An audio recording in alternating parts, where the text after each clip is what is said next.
Yaya Manhwa. A rival em pensamentos começa a falar que 15 anos atrás, uma mulher foi enviada à casa do mestre Eufi.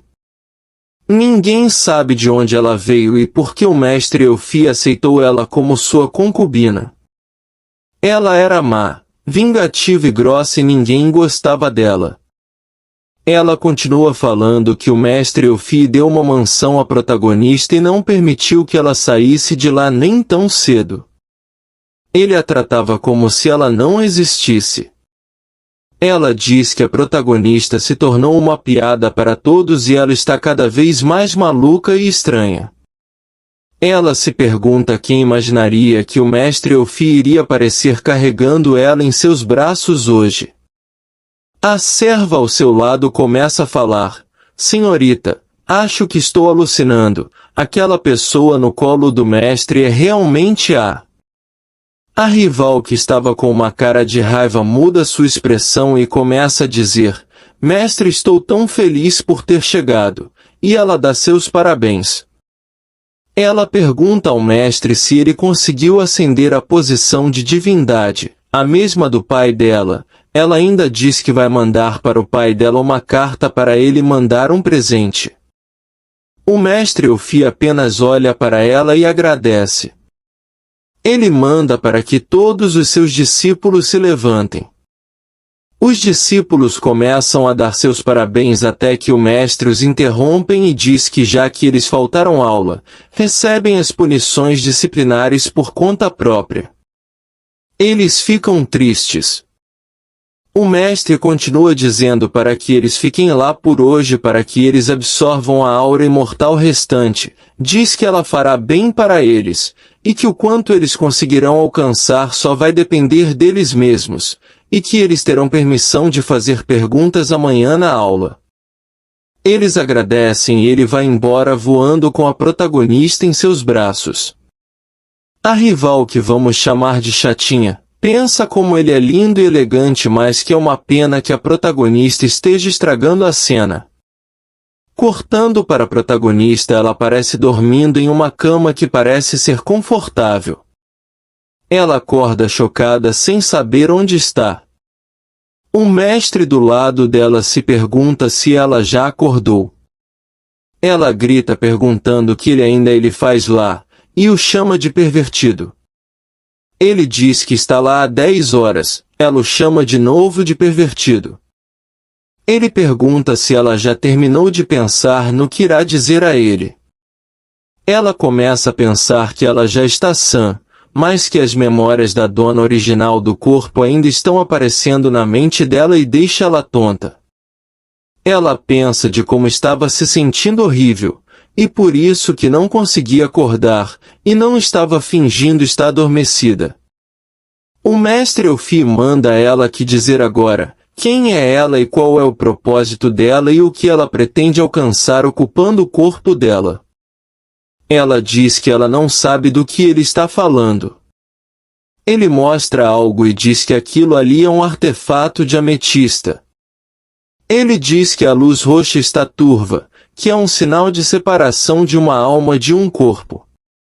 Ele fala que já escaneou a alma dela com a energia interna dele sem condicionamento.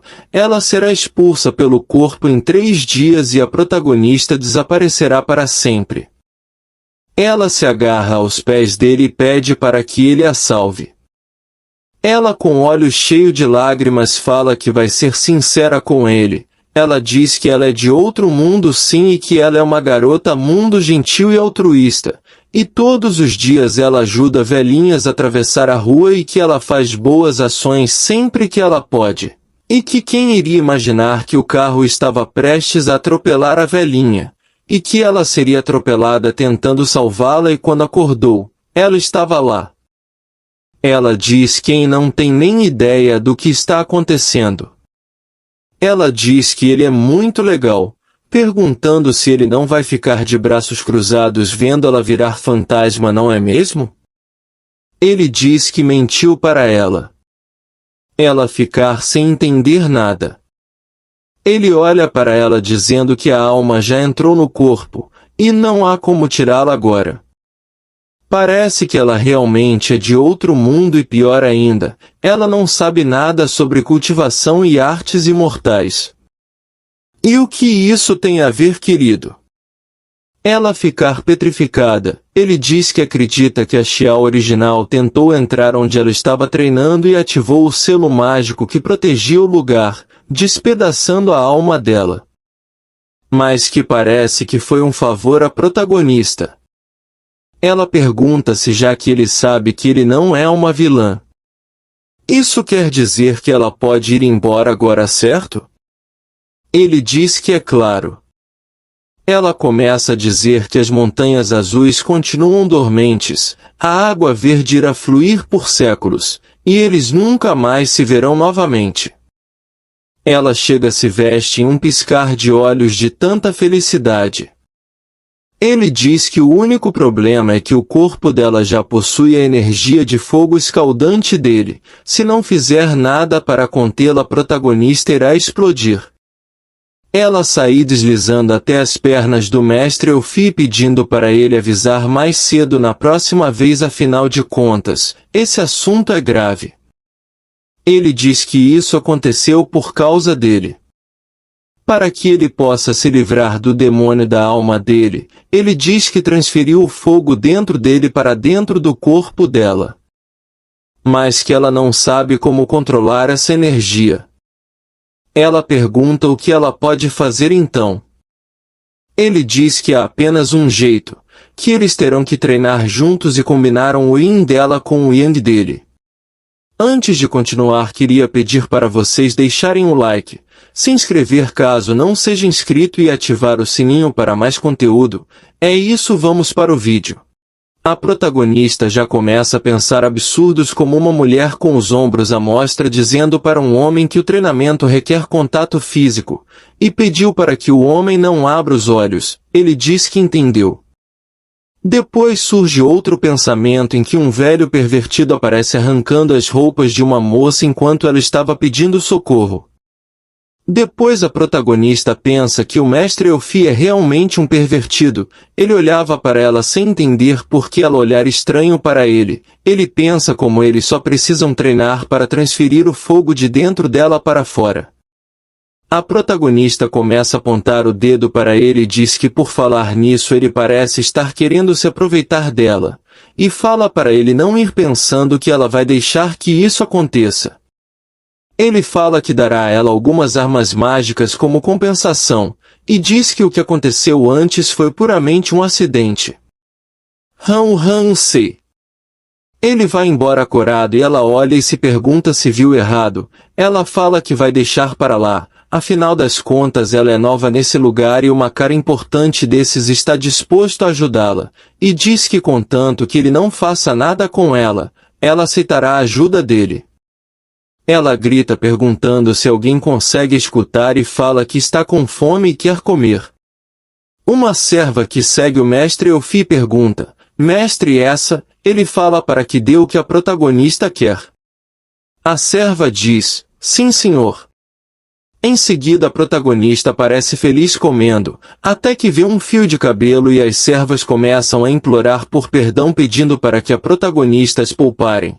Uma serva diz que foi tudo culpa dela e pediu para que apenas ela seja punida. Ela pediu também para a protagonista poupar a vida da família dela e disse que na próxima vida ela nascerá como uma vaca que trabalhará para a protagonista para toda a vida. A protagonista, sem entender, diz que é apenas um fio de cabelo e manda para que elas se levantem. Elas se levantam e ficam paradas. A protagonista pergunta o que elas fazem paradas ali e manda para que elas se sentem com ela, pois ela se sente entediada por comer sozinha. A protagonista manda para que elas comam juntas. As servas com medo pensam que a protagonista deve estar pensando em uma nova forma de tortura. A protagonista com raiva grita para que elas se sentem. Elas se sentam na mesma hora. A protagonista manda para elas comerem. Elas começam a comer também na mesma hora. As servas se perguntam se essa será a última refeição delas. A protagonista se pergunta o quão ruim era a doa do corpo. Para que as servas tenham tanto medo, a protagonista começa a ver as memórias da Xia original e ver como ela foi malvada com as servas. A protagonista em pensamento diz que pensava ser má, mas que em comparação com a dona do corpo ela era uma santa. Ela recebe uma mensagem que diz, um ponto de benevolência. Ela vê e se pergunta o que é pontos de benevolência. Ela começa a ver outra mensagem que diz que ela precisa obter 50 pontos de benevolência para que seja desbloqueado a função de respostas do sistema. Ela se pergunta se precisa ganhar mais pontos de benevolência, e diz que vai ser divertido. Ela se levanta de repente e faz com que as servas se assustem. Ela pede para que elas respondam algo para ela. Ela pergunta quem são as pessoas mais da mansão. Ela diz que fará justiça e será uma heroína. Acho que já sei a resposta. Elas começam a gaguejar e diz que a pessoa mais malvada dali era a própria protagonista. Nossa, eu nem imaginava. A protagonista fica sem palavras. Mas por hoje é isso, meus pudins. Bye.